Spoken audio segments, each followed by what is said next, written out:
चलो भाई, आगे यहीं से चालू करना है भाई कासट अपने को। Yes sir. तो पढ़ना स्टार्ट करते हैं। Aarush Mundra, please read this question for us. Yes, sir. X was running a business of car on lease. One fine day, Y came to hire a car for 10 days for his business tour from Delhi to Amritsar.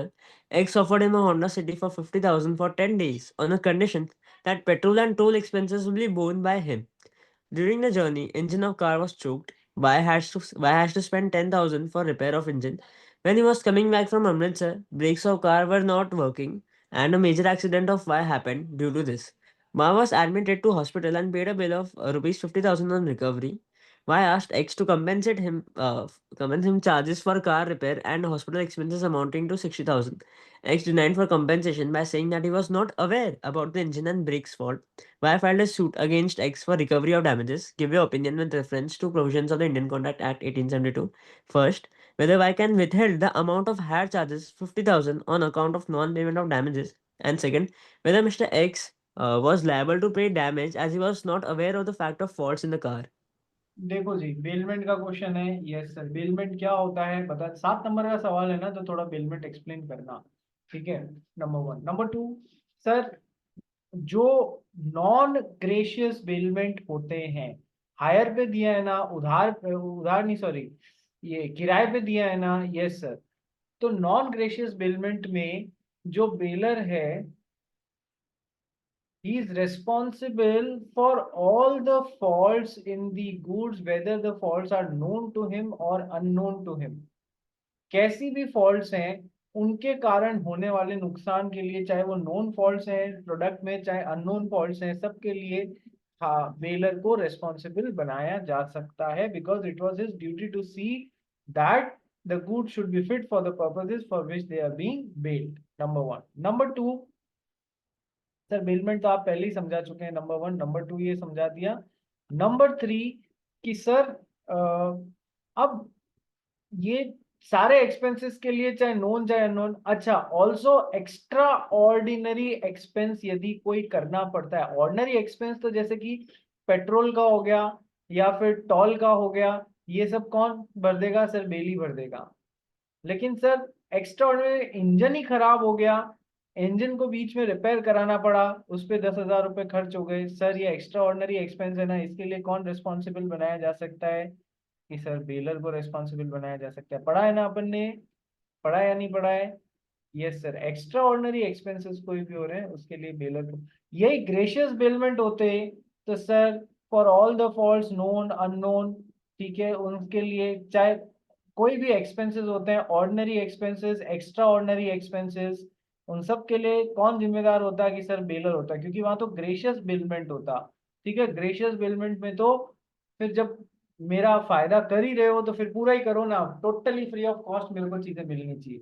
जबकि non gratuitous bailment में ऐसा नहीं होता है। Ordinary के लिए तो खुद बेली रेस्पॉन्सिबल होता है, और एक्स्ट्रा ऑर्डिनरी के लिए बेलर को रेस्पॉन्सिबल बनाया जा सकता है, और वो सारे के सारे नोन और अननोन फॉल्ट्स के कारण जो भी नुकसान हो रहा है उसके लिए रेस्पॉन्सिबल हो सकता है। तो सर 10,000 रुपए के लिए तो हो गई, और सर इसके कारण और क्या नुकसान हो रहा है? कि सर 50,000 रुपए का हॉस्पिटलाइजेशन एक्सपेंसेस भरना पड़ गया। सर बिल्कुल, ये ब्रेक्स की फेलियर के कारण हो रहा है, तो इस वजह से हॉस्पिटलाइजेशन एक्सपेंसेस आ गया। तो सर टोटल एक्सपेंडिचर 60,000। ओके।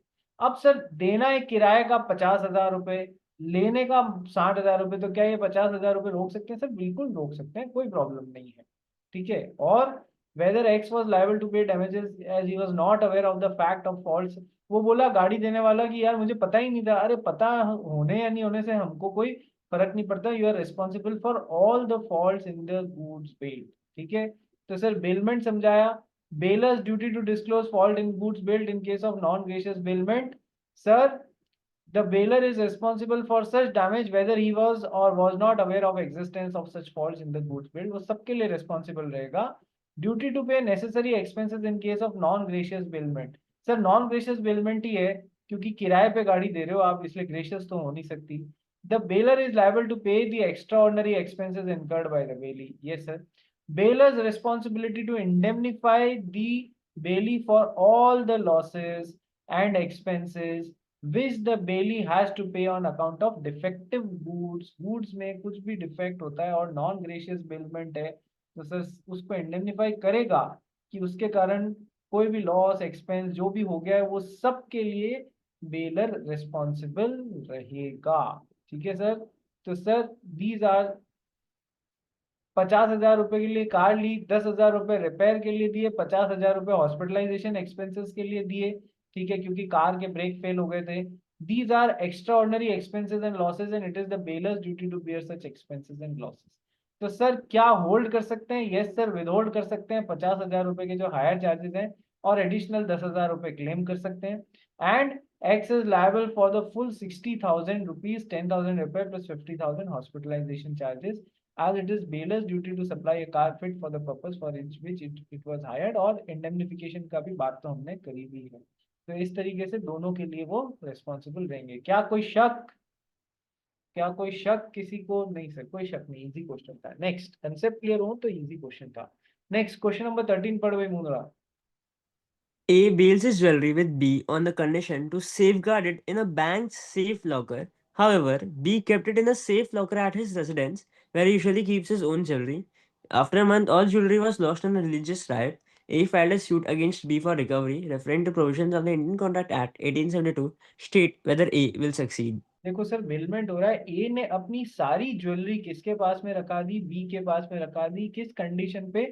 कि आप इसको सेफगार्ड करेंगे। किस, कैसे? कि सर बैंक के सेफ लॉकर में रखेंगे। देखो, वैसे तो ऑर्डिनरी और रीजनेबल केयर की बात होती है, ठीक है सर।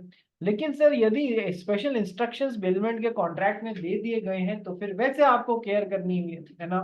ये सर तो क्या यहाँ पर स्पेशल इंस्ट्रक्शंस थे या नहीं थे कि मेरी ज्वेलरी को बैंक के लॉकर में रखना है? यदि इसने ले जाके रख दी होती और फिर बैंक में चोरी हो जाती तो फिर तो कोई कुछ भी नहीं कर सकता, क्योंकि उसने रीजनेबल केयर या फिर जो बेलर के इंस्ट्रक्शंस थे उनको प्रॉपरली फॉलो किया था। Number one. नंबर टू, लेकिन सर यदि इसने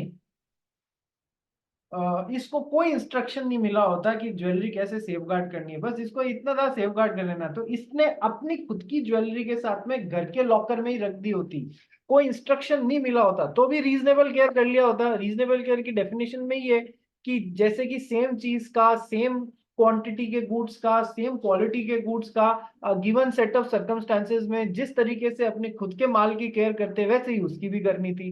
तब तो फिर घर के साथ, घर के माल के साथ में, घर की ज्वेलरी के साथ में घर के ही लॉकर में रख दिया होता, तब तो कोई प्रॉब्लम नहीं थी। Am I right? Yes sir.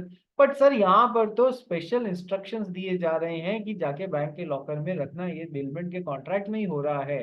पर उसने इंस्ट्रक्शंस बेली ने फॉलो नहीं किए, इस वजह से नुकसान हो गया। ज्वेलरी, एक रायट हुआ पूरे उसमें, सब चोरी बंगा हो गया, ठीक है, और उसमें ज्वेलरी भी चली गई। ठीक है। तो सर ए बेलर ने बेली के खिलाफ रिकवरी के लिए केस किया। सर बिल्कुल बेली इज रिस्पॉन्सिबल, क्योंकि उसने प्रॉपर बेलमेंट में इंस्ट्रक्शंस जो बेलर के थे वो नहीं माने। सर क्या बोलता है? अब चूंकि प्रैक्टिकल है, part one part two part three में देख लेना, केस स्टडी बेस्ड क्वेश्चन है सारे। केस स्टडी बेस्ड में part one part two part three format adopt करने की कोशिश करना। ठीक है, क्या बोलता है भाई? पढ़ यहाँ से। As per Section 151 of the Indian Contract Act 1872, it is the duty of the bailee to take reasonable care of the goods bailed. And according to Section 152, in the absence of any special contract, if bailee has taken reasonable care, then he will not be liable for loss, etc. of thing bailed. Here, A and B agreed to keep the jewelry at the bank's safe locker and not at B's residence. So this is a special term, contract, which B failed to fulfill. Thus, B is liable to compensate A for his negligence to keep jewelry at his B's residence. ठीक है, perfect, yes sir. तो ये sir ये mention होने चाहिए 51, 151 और 152, मतलब इसका जो माल है ना, इसका जो कंटेंट है 151 और 152 के, सर रीजनेबल केयर करना उसका धर्म है। और कोई स्पेशल कॉन्ट्रैक्ट नहीं है तो रीजनेबल केयर, स्पेशल कॉन्ट्रैक्ट है तो फिर स्पेशल कॉन्ट्रैक्ट के हिसाब से लेना है।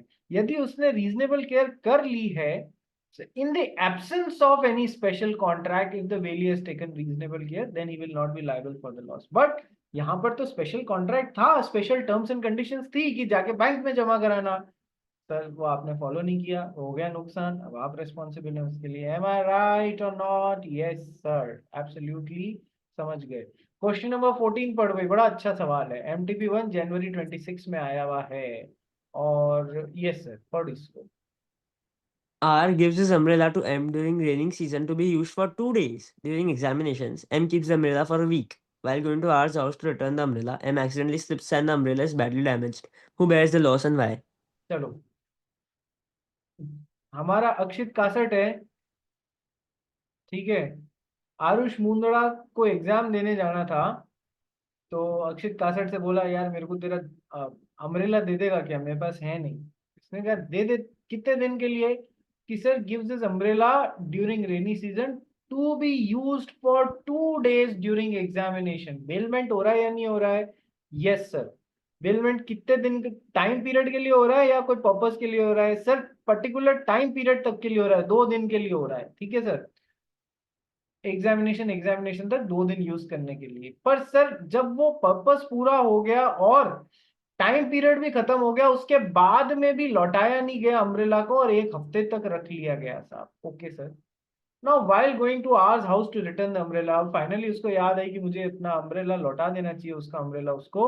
और वो लौटाने के लिए जा रहा था, जितने में क्या हुआ, वो एक्सीडेंटली बारिश में स्लिप हो गया और अम्ब्रेला भी टूट के बिखर गया। Umbrella is badly damaged. Who will bear the loss and why? तो सर सबसे पहले तो लेना देना चल रहा है, बेलमेंट है या नहीं है? Yes sir. यदि लेना देना for the purpose of security चलता तो क्या होता कि सर प्लेज होता। पर सर यहाँ तो कोई सिक्योरिटी की बात ही नहीं हो रही है, तो सर लेना देना चल रहा है, बेलमेंट हो रही है, ठीक है sir. Now it is one of the duties of bailee to return or deliver the bailed goods without demand from the bailer as soon as the time of the bailment is expired या the purpose of the bailment is accomplished। जिस भी purpose के लिए दिया था वो पूरा हो गया या जितने टाइम के लिए दिया था वो पूरा हो गया, तो हमको रिटर्न करना होता है। यदि गुड्स को रिटर्न नहीं किया गया बेली के द्वारा गलत तरीके से डिफॉल्ट में रहते हुए, then he is responsible to the bailor for any loss or destruction or deterioration of the goods from that time। उस समय से, जिस समय से रिटर्न करने का टाइम था, बिना मांगे आपको रिटर्न करना था और आपने रिटर्न नहीं किया, उसके बाद में यदि उस माल को बिना आपकी गलती के भी कोई नुकसान हो जाता है, चाहे अर्थक्वेक आ गया, चाहे कुछ भी आ गया, चाहे एक्ट ऑफ गॉड हो गया, किसी भी कारण से उसको नुकसान हो गया, तो फिर भले ही आपने कितनी रीजनेबल केयर क्यों नहीं ली हो, हमें अब उससे कोई मतलब नहीं, आप लेट हो गए हैं, ठीक है, आपको कब का लौटा देना चाहिए था। So notwithstanding the exercise of reasonable care on his part, he will be responsible bail for to bailor for any loss और डिस्ट्रक्शन और deterioration of the goods from that time, जिससे वो लौटा दिया जाना चाहिए था और आपने नहीं लौटाया। ठीक है, क्लियर है? Yes sir. एक सीरियल आता है, आप सभी ने जरूर जरूर देखा होगा, ये तारक मेहता का उल्टा चश्मा, देखा है? हाँ सर, पहले देखते थे, अभी भी इतना क्रेज नहीं है, पर हाँ कभी कभार देख लेते हैं। तो सर अब उसमें एक कैरेक्टर होता था पोपटलाल नाम का। यस सर, होता था नहीं, होता है। तो वो जो पोपटलाल है, he was too concern about his umbrella, he use to be every time concern about his umbrella. देखा है वो कैरेक्टर आपने, पोपटलाल वाला? छाता जान है उसकी। ठीक है, तो ऐसे ये याद कर लेना। ये क्वेश्चन अभी तक एग्जाम में मेरे ख्याल से आया नहीं है, मुझे जहां तक याद आता है। आ सकता है, कोई बड़ी बात नहीं है। क्वेश्चन नंबर 15 पर इतना डायरेक्ट भी पूछे ये भी कोई जरूरी नहीं है। Question number 15, Aarush Mundada. हाँ. Amar bailed 50 kgs of high quality sugar to Srijit, who owned a kirana shop, promising to give rupees 200 at the time of taking back the bailed goods. Srijit's employee, unaware of this, mixed the 50 kg of sugar belonging to Amar with the sugar in the shop and packaged it for sale when Srijit was away. This came to light only when Amar came asking for the sugar he had bailed with Srijit. As the price of the specific quality of sugar had tripled, what is the remedy available to Amar? वो अच्छा question है, क्या बोलता है? It is one of the duties of the bailee not to mixed the bailed goods with his own goods. पढ़ाया था मैंने आपको, बेली की ड्यूटी होती है कि सर बिना बेलर की कंसेंट के उन गुड्स को अपने खुद के माल के साथ में मिक्स नहीं करना है। फिर क्या पढ़ाया था मैंने आपको? मिक्स कर भी दिया है तो चलो कोई बात नहीं, गलती से हो गया है, तो गुड्स यदि सेपरेबल है तब तो कोई भी दिक्कत नहीं है, बस सेपरेशन की कॉस्ट कौन बेयर विथ कर लेगा? ये सर बेली कर लेगा। Yes sir. और यदि गुड सेपरेबल नहीं है तो फिर अब सर वो जो मिक्स्ड माल के कारण जो भी गलती हो रही है उसके लिए कंपनसेट करेगा बेली बेलर को, यस सर, और प्रोपोर्शनल इंटरेस्ट हो जाएगा उसमें, यस सर। चलिए कोई बात नहीं। अच्छा, बेली के बिहाफ पे काम बेली के नौकर ने भी किया या बेली के एम्प्लॉय ने भी किया तो भी वो एज गुड एज किया, बेली नहीं किया, ये मान के चलना। और तो अमर ने अपनी 50 किलो शक्कर, हाई क्वालिटी वाली, बहुत अच्छी क्वालिटी वाली शक्कर थी, वो किसके पास में रखाई? सृजित के पास में, जिसकी की किराना शॉप थी। Promising to give ₹200 at the time of taking back the build goods, की मैं तेरे को 200 रुपये भी दूंगा, ठीक है, तूने मेरी शक्कर सेफ रखी है इस वजह से तेरे को 200 रुपये भी दूंगा जिस दिन मैं माल उठाने आऊंगा थोड़े टाइम में, ठीक है। क्या हो गया आरुष मुंद्रा? ये नॉन ग्रेशियस बिलमेंट ही है ना? ऑब्वियसली नॉन रेशियस बिलमेंट है, आप सेफ कस्टडी में रखा रहे हो किसी के पास में, यस सर। हाँ समझ। चलिए और पूछा। नेक्स्ट। श्रीजीत का एम्प्लॉय, उसको पता नहीं था कि ये शक्कर का बाद में वापस लौटाने का काम है, वो तो गया अंदर। अब वो होते हैं ना कई जने, जरूरत से ज्यादा दिमाग चलाते हैं, ये शक्कर अलग क्यों पड़ी, ये क्यों अलग पड़ी, मिलाओ दोनों को, चलो मिला दिया, yes sir. So mix the 50 kgs of sugar belonging to Amar with the sugar in the shop and packaged it, और पैक भी कर दी कि चलो अभी मालिक बोले उससे पहले पैकिंग भी कर देता हूँ, अच्छा साहब। अब शक्कर के एक एक दाने को जो दो क्वालिटी अलग अलग मिक्स हो गए, क्या तुम एक्चुअल में अलग कर सकते हो? नहीं सर, किसी के बस का रोग नहीं है ये, ठीक है। This came to light only when, जब वो शक्कर मांगने वाला वापस आया तो फिर अब क्या किया जा सकता है? नाउ अब the price of that specific quality of sugar जितने दिन बाद वो वापस आए ना उसमें 3 गुना हो गई थी, हैड ट्रेबल्ड। यानी वो जितने रुपए की 50 किलो शक्कर थी, मान लो इनिशियली, मान लो फॉर एग्जाम्पल 50 किलो शक्कर को 2,500 रुपये में खरीदा था, 50 रुपए किलो के हिसाब से, तो 2,500 वाली 3 गुनी हो गई, वो 7,500 रुपए किलो तक पहुंच गई, वो पर्टिकुलर कोई स्पेशल शक्कर थी हाई क्वालिटी की। अब sir what is the remedy available with the Amar? तो सर पढ़ना चालू कर भाई इसको। According to section 157 of the Contract Act 1872, if the bailee, without the consent of the bailier, mixes the goods of the bailier with his own goods in such a manner that it is impossible to separate the goods bailed from the other goods and deliver them back, the bailier is entitled to be compensated by the bailee for the loss of the goods. ठीक है, Shrijit's employment, Yes, हाँ, तो सबसे पहले आना चाहिए it is the duty of the bailee कि without the consent of bailor उसको गुड्स मिक्स नहीं करने विद ओन गुड्स, ठीक है। और यदि अब मिक्स कर दिए, इम्पॉसिबल टू सेपरेट है, the bailor is entitled to be compensated by the bailee for the loss of the goods, ठीक है सर। आगे सृजित के एम्प्लॉय ने मिक्स कर दिया, पैक भी कर दिया सेल के लिए, sugar when mixed can not be separated, so Srijit must compensate Amar for the loss of his sugar, ठीक है, सिंपल सा है। नेक्स्ट क्वेश्चन की तरफ बढ़ते हैं, पढ़ भाई। Mrs. A delivered her old silver jewelry to Mr. Y, a goldsmith, for the purpose of making a new silver bowl out of it. Every evening, she used to receive the unfinished good silver bowl to put it into a box kept at Mr. Y's shop. She kept the key of that box with herself. One night, the silver bowl was stolen from that box. Was there a contract of bailment? Whether the possession of the goods, actual or constructive, delivered, constitute a contract of bailment or not? तो ये question मैंने आपको कराया था कि एक बूढ़ी अम्मा थी, उसको अपने ज्वेलरी से बड़ा प्यार था, वो पुरानी ज्वेलरी से नया कुछ बनवाना चाह रही थी, तो पुरानी ज्वेलरी को लेके गई गोल्डस्मिथ के पास में, बोला इससे मेरे लिए नया आइटम बना दो। तो इस क्वेश्चन में वही है कि सर पुरानी सिल्वर लेके गई और बोला कि नई सिल्वर का मेरे लिए कप बना दो। अच्छा, एक दिन में तो बनता नहीं है, 2-4 दिन जो भी लगते हैं उस पूरी प्रोसेस में। तो सर गोल्डस्मिथ ने क्या किया, मतलब उन दोनों में क्या अरेंजमेंट हुआ कि पहले दिन, दूसरे दिन, तीसरे दिन, जो भी काम के दिन आगे कंटिन्यू होंगे, उस दौरान वो लेडी, जो गोल्डस्मिथ मिस्टर वाई है उसी की शॉप पे एक डब्बा रखा हुआ था ताले चाबी वाला, उसके अंदर वो डालती, दिन का काम खत्म होने पे उस पे ताला लगाती, उसकी चाबी खुद लेके जाती। तो सर क्या यहाँ पर बेलमेंट हो रहा है? सबसे पहली बात तो यही सर, बेलमेंट में transfer of possession of goods but not transfer of ownership होता है। सर यहाँ पर क्या डिलीवरी हो रही है, पोजेशन ट्रांसफर हो रहा है, कंट्रोल दूसरे का आ रहा है कभी भी उस माल पे या नहीं? सर भले ही उसके प्रेमाइसिस में ताला चाबी में रखा हुआ है, पर सर कंट्रोल या पोजेशन तो उसका कभी हुआ ही नहीं, क्योंकि ताला चाबी लगा के वो खुद चाबी अपने साथ ले जाती थी।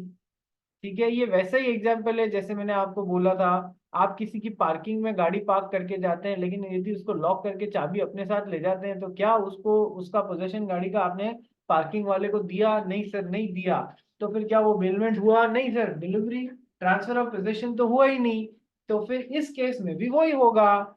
ठीक है, so she kept the key of the box with herself, यही तो सबसे इंपॉर्टेंट बात है। One night the silver ball was stolen from the box. बोले तेरी दुकान से चोरी हुआ है, ठीक है, तो तू भरपाई करेगा क्योंकि तूने ढंग से नहीं रखा। अरे भाई, बेलमेंट होगा, पहली बात तो यही देखना जरूरी है। आइए देखते हैं आंसर में क्या क्या है।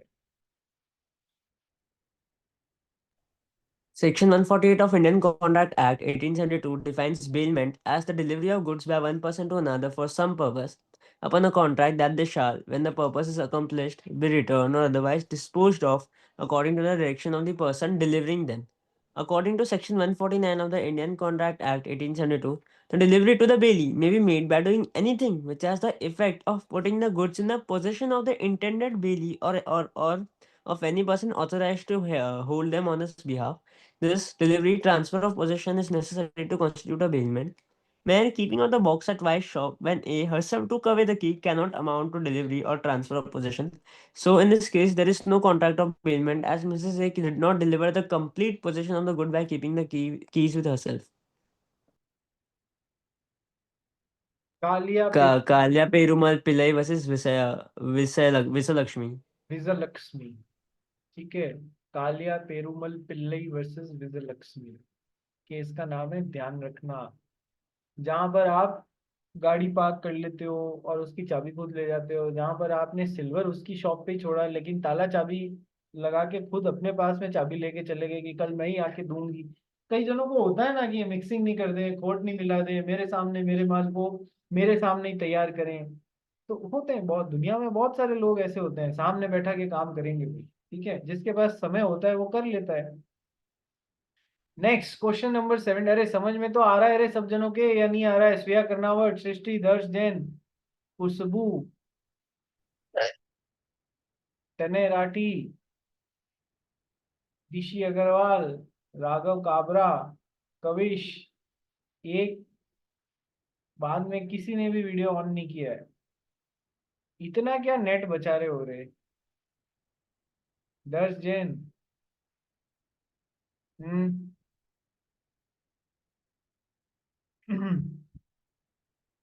ये क्या गर्ल्स जितनी भी हैं अपन स्टोरीज पढ़ रहे हैं। ठीक है, स्टोरीज को अपने किसी उनसे ध्यान रख लेना, कैरेक्टर फ्रेंड को ध्यान रख लेना कि हमारी एक फ्रेंड ऐसी है जो जाके और वहां पर गोल्ड स्मिथ के पास में रख देती है ताला चाबी मार के और फिर वापस ले आती है, शक्की फ्रेंड। ठीक है, next question number 17। Srishti acquired valuable diamond at a very low price by a voidable contract under the provisions of the Indian Contract Act 1872.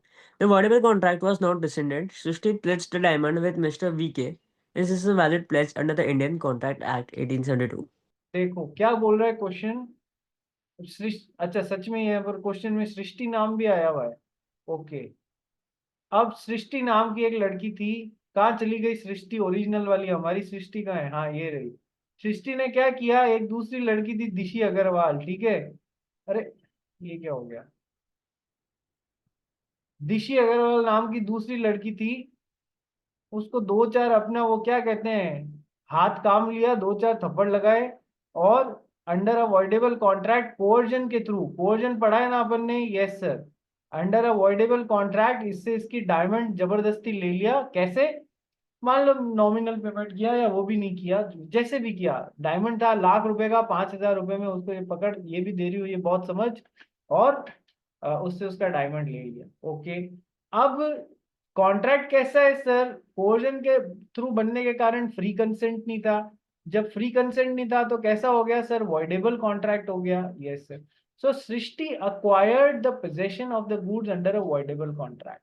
Okay, अब वॉइडेबल कॉन्ट्रैक्ट जो है वो काफी टाइम तक रिसेंड भी नहीं हुआ, उस रिसेंड नहीं हुआ उससे पहले इसने जाके ये चीज मिस्टर एक्स को या जो भी है थर्ड पार्टी उनको बेच दी। क्वेश्चन यही बोलता है ना, देखो, Srishti acquired a valuable diamond at very low price by a voidable contract under Indian contract Act. The voidable contract was not rescinded. Srishti pledged the diamond with mister V K. Is this valid pledge under the Indian contract Act? तो sir आपको ये बोलना है कि sir voidable contract अभी तक resend नहीं हुआ, उससे पहले यदि इन्होंने यहाँ पर प्लेज कर दिया, ये तो एक बात हुई।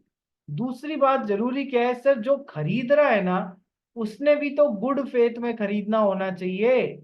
यदि उसने गुड फेथ में नहीं खरीदा तो फिर इसके साथ सांठगांठ करके खरीद लिया कि हाँ वो तेरे पे कॉन्ट्रैक्ट कैंसिल कराने के लिए केस ठोकेगी भी, तो तू बोल देना मैंने बेच दिया और अपनी दोनों की अंडरस्टैंडिंग है, ठीक है, तो फिर सांठगांठ है, फिर गुड फेथ में नहीं खरीद रहा है। ठीक है, तो इसने भी गुड फेथ में खरीदा, इसको बैकड्रॉप में क्या स्टोरी चल रही है वो पता नहीं, तो फिर ये खरीदा या प्लेज कर दिया इसने, दोनों में से कुछ भी किया, सर ये बिल्कुल वैलिड कॉन्ट्रैक्ट है of pledge under the Indian contract act. जैसे अपन एक टॉपिक पढ़ेंगे सेल बाय नॉन ओनर्स, कहाँ पर पढ़ने वाले हैं रे sir? Sale of goods act में पढ़ने वाले हैं। जो मालिक नहीं होते वो भी बेच सकते हैं एक टॉपिक, वैसे तो ओनर ही बेच सकता है पर एक्सेप्शन है सेल बाय नॉन ओनर्स का।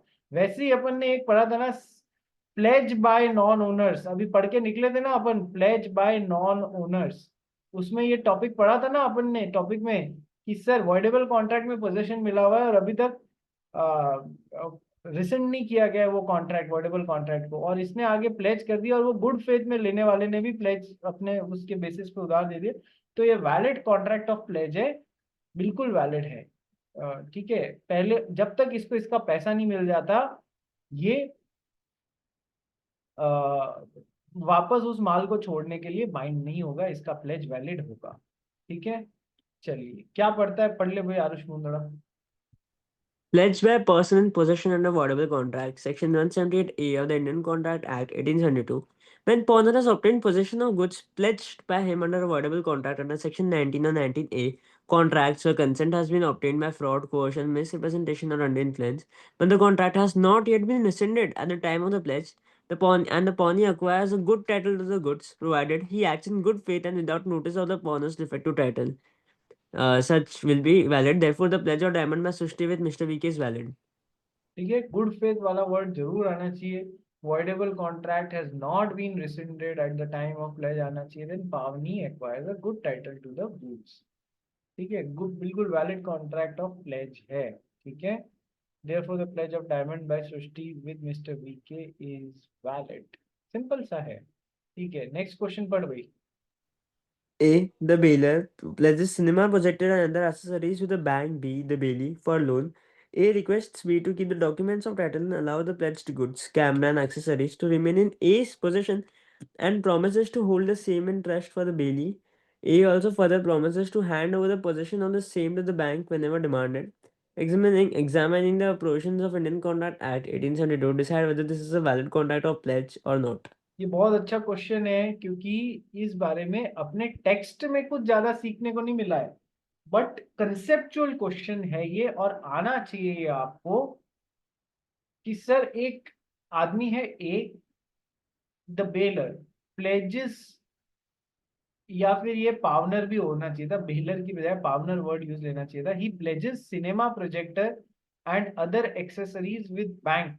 बी द बेली या pledgee for loan. Okay sir, अब किसी का सिनेमा हॉल था या फिर कोई प्रोजेक्टर था, उसने वो प्लेज करने का सोचा किसी बैंक के साथ में लोन अमाउंट के लिए। ओके, पर ए ने कहा कि यार देखो यदि मैंने ये कैमरा ये प्रोजेक्टर और ये सब तुम्हारे पास में रख दिए एज अ सिक्योरिटी, तो फिर न तो मैं कभी काम कर पाऊंगा, मेरे इंस्ट्रूमेंट्स तो तुमने ले लिए, और जब मैं काम नहीं कर पाऊंगा तो मैं पैसे नहीं कमा पाऊंगा, और जब मैं पैसे नहीं कमा पाऊंगा तो मैं तुम्हारे पास में जो प्लेज कर रहा हूँ उसको मैं कभी लोन को चुका भी नहीं पाऊंगा, तो वैसे ही मेरी मौत हो जाएगी।